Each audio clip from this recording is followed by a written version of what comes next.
Bahkan di Rusia hari ini secara resmi mengakui besarnya masalah ini dan bahkan telah menetapkan keadaan darurat di sektor bahan bakar. Saat ini di Rusia tercatat kerusakan pada 8 dari 10 kilang minyak terbesar di negara itu, dan serangan drone Ukraina masih terus berlanjut. Akibatnya, volume pengolahan minyak di kilang minyak Rusia pada bulan Mei turun ke level terendah dalam 17 tahun terakhir. Setelah serangkaian serangan drone yang dalam sebulan terakhir berhasil menghantam 8 dari 10 kilang minyak terbesar di Rusia. Di Kremlin bahkan sempat mengumumkan gencatan senjata sepihak selama 1 hari dalam perang ini, namun itu tidak berhasil. Hari ini, di seluruh Rusia telah diumumkan kekurangan bensin dan segala bentuk ekspor bahan bakar dilarang. Di beberapa wilayah, bensin sama sekali tidak tersedia di SPBU. Pada saat yang sama, di Eropa, upaya melawan armada bayangan Federasi Rusia semakin intensif. Hari ini, Prancis menahan satu lagi kapal tanker Rusia. Di tengah situasi ini, diketahui bahwa Presiden Amerika Serikat, Donald Trump, secara pribadi meminta Presiden Xi Jinping untuk membantu mengakhiri perang di Ukraina dan mengakui bahwa Amerika Serikat tidak dapat menangani situasi ini sendirian. Jadi, mari kita bahas semua topik ini bersama-sama. Mari kita diskusikan. Nama saya Alexi Pici, mari kita bahas ini bersama-sama. Tapi sebelum kita mulai, saya minta kalian untuk subscribe ke channel ini, beri like, dan tulis komentar apa saja dari kalian. Dan teman-teman, jika kalian ingin mendengarkan episode ini hanya dalam bahasa Ukraina, saya sekarang punya channel YouTube berbahasa Ukraina. Linknya ada di deskripsi video ini. Silahkan kunjungi, subscribe, saya akan senang melihat kalian di sana juga. Jadi, mari saya mulai dengan singkat dari berita bahwa Presiden Amerika Serikat Donald Trump meminta pemimpin Tiongkok Xi Jinping untuk membantu mengakhiri perang di Ukraina. Informasi ini hari ini disampaikan oleh media South China Morning Post. Namun yang menarik, tak lama setelah publikasi, media tersebut menghapus artikel itu tanpa penjelasan. Menurut sumber media tersebut, selama KTT di Beijing pada bulan Mei, Donald Trump mengatakan kepada Xi Jinping bahwa negosiasi antara Ukraina dan Federasi Rusia telah menemui jalan buntu. Dan dengan tegas mendesaknya untuk membawa kembali diktator Rusia Vladimir Putin ke meja perundingan dengan Presiden Ukraina Volodymyr Zelensky.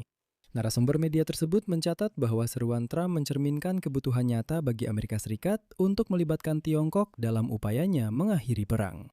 Menurut mereka, Presiden Amerika Serikat menjadikan penyelesaian perang di Ukraina sebagai tujuan utama kebijakan luar negerinya setelah kembali ke Gedung Putih pada tahun 2025. Media tersebut mengingatkan bahwa negosiasi antara Ukraina dan Rusia pada dasarnya menemui jalan buntu setelah perundingan langsung mereka di Istanbul pada Juli 2025 berakhir tanpa tercapainya kesepakatan gencatan senjata. Tak lama setelah itu, Trump mulai memberikan tekanan kepada Volodymyr Zelensky, mendesaknya untuk mencapai kesepakatan dengan pihak Rusia. Namun sekarang menjadi jelas bahwa Trump ternyata menekan orang yang salah, dan karena itu dia meminta Xi Jinping untuk akhirnya menekan si botak brengsek Vladimir Putin. Namun dalam situasi ini, tekanan terbaik terhadap Putin justru diberikan oleh Angkatan Bersenjata Ukraina. Tadi malam, pasukan Ukraina kembali melancarkan serangan ke kilang minyak Saratov. Serangan ini merupakan bagian dari tren global. Pada bulan Mei, Ukraina setidaknya telah melakukan 16 serangan terhadap fasilitas produksi bahan bakar Rusia. Dengan latar belakang penurunan volume pengolahan ke tingkat terendah dalam 17 tahun terakhir, otoritas Rusia berusaha menghindari kekurangan dan lonjakan harga yang tajam di dalam negeri. Dan kini, di Kremlin, mereka sudah siap mengambil langkah-langkah yang tidak populer. Dilaporkan bahwa volume pengolahan minyak di kilang minyak Rusia pada bulan Mei turun ke level terendah dalam 17 tahun terakhir. Setelah serangkaian serangan drone yang selama sebulan terakhir telah menghantam 8 dari 10 kilang minyak terbesar di Rusia. Tingkat operasional kilang minyak dibandingkan dengan masa sebelum perang, yaitu tahun 2021, turun sekitar 20% dan menjadi yang terendah sejak Oktober 2009. Selama bulan Mei, Angkatan Bersenjata Ukraina melakukan 16 serangan drone terhadap kilang minyak, melakukan 7 serangan terhadap pipa minyak, 6 serangan terhadap pelabuhan, dan sekali menyerang kapal tanker di laut. Jumlah total serangan terhadap kilang minyak dan infrastruktur minyak yang jumlahnya sedikit lebih dari 30 menjadi yang belum pernah terjadi sebelumnya sejak awal perang dan melampaui rekor sebelumnya yang dicatat pada bulan Desember. Saat itu, 26 fasilitas minyak terkena serangan, termasuk 15 kilang minyak. Namun yang penting, taktik serangan Ukraina juga telah berubah. Sekarang Angkatan Bersenjata Ukraina menyerang tidak hanya instalasi pengolahan minyak primer, tetapi juga instalasi sekunder. Ternyata, justru instalasi inilah yang membantu kilang minyak memproduksi lebih banyak bensin dan solar. Dan instalasi tersebut jauh lebih sulit serta mahal untuk diperbaiki. Dan ketika menghadapi penurunan produksi, perusahaan minyak secara drastis mengurangi pengiriman bensin ke bursa, tempat stasiun pengisian bahan bakar swasta kecil membeli bahan bakar. Jadi, pada bulan Mei, pasokan bensin oktan 95 berkurang sepertiga. Seiring semakin berkurangnya bensin di pasar, harganya pun naik. Dan sejak awal tahun, harga bensin grosir di dalam Rusia melonjak sebesar 26%. Saya ulangi, Rusia adalah negara yang mengekspor minyak dalam jumlah besar. Jadi, di sana harga bensin naik. Nah, di tingkat eceran, seperti yang Anda pahami, bensin naik harganya jauh lebih cepat, bahkan dibandingkan dengan laju inflasi. Dan sekarang situasi yang paling lucu terjadi di Crimea yang diduduki. Di sana bahan bakar sudah dijual dengan kupon karena serangan Angkatan Bersenjata Ukraina terhadap jalan raya, yang oleh orang Rusia disebut Jalan Raya Novorossiya. Itu adalah jalur utama. Koridor darat menuju Semenanjung. Saya sudah membahas ini secara rinci di episode terpisah, jadi pastikan untuk mengunjungi kanal dan menontonnya. Dan sekarang di saluran Telegram lokal Crimea hari ini menulis bahwa SPBU kewalahan. Dan di internet muncul tawaran untuk membeli bensin seharga 300 hingga 350 rubel per liter. Di platform Avito, pengguna menjual jerigen berisi bensin seharga 300 hingga 350 rubel per liter, karena sebagian besar SPBU di seluruh Crimea tutup begitu saja. Dan pengumuman-pengumuman ini muncul setelah apa yang disebut sebagai kepala Crimea yang ditunjuk oleh Rusia, Sergei Aksenov, menyatakan bahwa bensin merek AI-95 hanya akan dijual dengan kupon dan dengan batasan yang ketat untuk setiap orang. Dilaporkan bahwa di tengah krisis bahan bakar, warga Rusia mulai membatalkan pemesanan paket wisata ke Crimea. Serikat Industri Pariwisata Rusia merekomendasikan kepada para wisatawan yang bepergian ke Semenanjung dengan kendaraan pribadi untuk membawa cadangan bensin sendiri dan memperhatikan aturan pengangkutannya di jembatan Crimea. Singkatnya, mereka secara langsung diberitahu bahwa jika Anda pergi, harap diingat, di Crimea tidak ada bensin. Jadi bawalah cadangan di bagasi, bukan perlengkapan pantai atau yang lainnya. Sebaiknya bawa jerigen bensin, kalau tidak nanti Anda tidak bisa keluar dari Crimea. Tapi masalahnya, sejak akhir Maret ekspor bensin dari Rusia sudah dilarang. Mulai bulan Juni, sekarang ekspor aftur juga dilarang. Artinya, bensin bahkan sudah tidak cukup untuk pasar domestik Rusia. Kekurangan bahan bakar kendaraan bermotor sudah sampai ke wilayah ibu kota Federasi Rusia. Dan sekarang di Moskow baru, di stasiun pengisian bahan bakar, mulai muncul pengumuman tentang pembatasan penjualan bensin maksimal 60 liter per orang. Para ahli mengingatkan bahwa kenaikan harga bahan bakar sebelumnya bahkan pernah memicu protes di Rusia. Secara khusus, hal ini terjadi pada tahun 2018. Namun demikian, juga berkontribusi terhadap inflasi. Untuk melindungi pasokan lokal, Kremlin melarang segala bentuk ekspor bahan bakar. Namun diperkirakan volume pengolahan minyak di Rusia akan semakin menurun akibat penghentian pabrik dan pengurangan volume kerja. Menurut perkiraan perusahaan analis oil OLX, rata-rata pada bulan Mei diperkirakan akan mencapai sedikit lebih dari 4,5 juta barel per hari. Dan itu sekitar 700.000 barel per hari, lebih sedikit dibandingkan tahun sebelumnya. Masalah bagi orang Rusia memang benar-benar besar.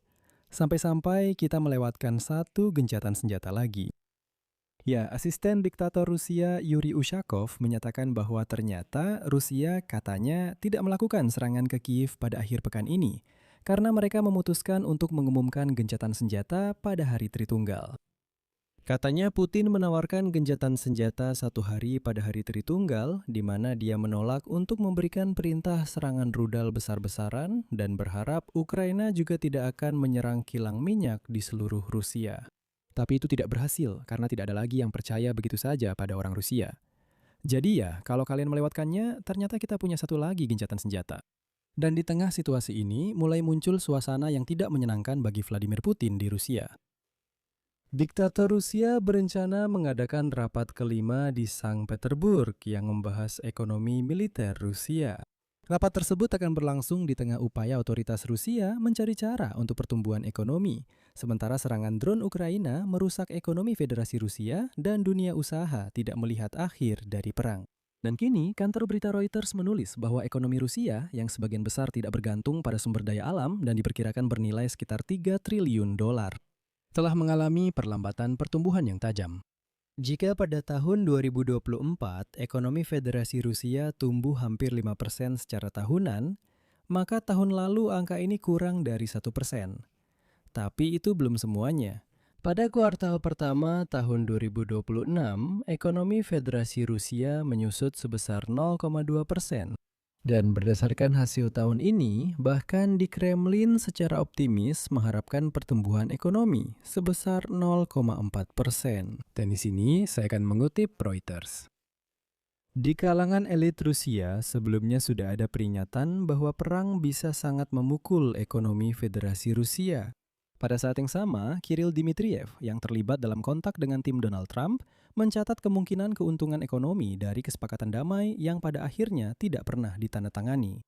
Namun, salah satu bankir senior Rusia mengatakan bahwa Vladimir Putin sebenarnya tahun lalu memiliki peluang besar untuk membuat kesepakatan damai, tetapi ia melewatkannya. Dan dalam situasi ini, Eropa terus memburu armada bayangan Rusia yang membantu Vladimir Putin menjual minyak. Pada hari Minggu, pelaut militer Prancis menahan kapal tanker minyak Tagor yang terkena sanksi di Samudra Atlantik dengan naik ke atas kapal tersebut. Hal ini disampaikan oleh Presiden Prancis Emmanuel Macron. Ia mengatakan bahwa kapal tersebut berlayar dari pelabuhan Rusia, Murmansk. Moskow menganggap penahanan kapal tanker minyak yang terkait dengan Rusia oleh Prancis sebagai tindakan ilegal. Namun Emmanuel Macron menanggapi hal itu. Kutipan, operasi tersebut dilakukan di Samudra Atlantik di laut lepas dengan dukungan beberapa mitra termasuk Inggris, sepenuhnya sesuai dengan hukum laut internasional. Jadi, coba Anda pikirkan baik-baik. Orang-orang Rusia mengoperasikan kapal tanker armada bayangan yang sepenuhnya ilegal, yang dulu omong-omong Putin pernah menyangkal. Sekarang mereka mengakui bahwa itu milik mereka. Kapal-kapal tanker ini berlayar dengan bendera palsu. Kapal-kapal tanker ini berusaha keras untuk menghindari hukum internasional. Dan ketika kapal-kapal itu ditahan, orang-orang Rusia cukup berani untuk membuka mulut kotor mereka dan mengatakan bahwa penahanan kapal tanker seperti itu adalah ilegal. Ya, itu benar-benar konyol. Secara keseluruhan, saya ingatkan lagi. Pada bulan Maret lalu, otoritas Prancis dan Inggris menyatakan bahwa mereka tidak akan mengizinkan kapal tanker yang terkait dengan armada bayangan Rusia yang terkena sanksi untuk melewati perairan teritorial mereka. Hal ini sangat mempersulit perdagangan minyak oleh Rusia, yang berarti merugikan ekonomi Rusia, dan itu adalah hal yang baik. Di sini saya akan mengakhiri pembahasan. Silahkan tulis pendapat dan kesimpulan Anda di kolom komentar di bawah episode ini. Jangan lupa untuk berlangganan saluran ini, tekan tombol lonceng, dan beri like. Jika Anda ingin mendukung kerja saluran YouTube ini, Anda bisa melakukannya dengan donasi melalui tautan dan informasi yang ada di deskripsi video ini. Terima kasih. Selain itu, jangan lupa berlangganan saluran YouTube saya yang sepenuhnya berbahasa Ukraina. Ini adalah saluran baru milik Alexei Pichi. Peci. Jika Anda ingin mendapatkan berita dalam bahasa Ukraina, tautannya ada di deskripsi, jangan lupa berlangganan.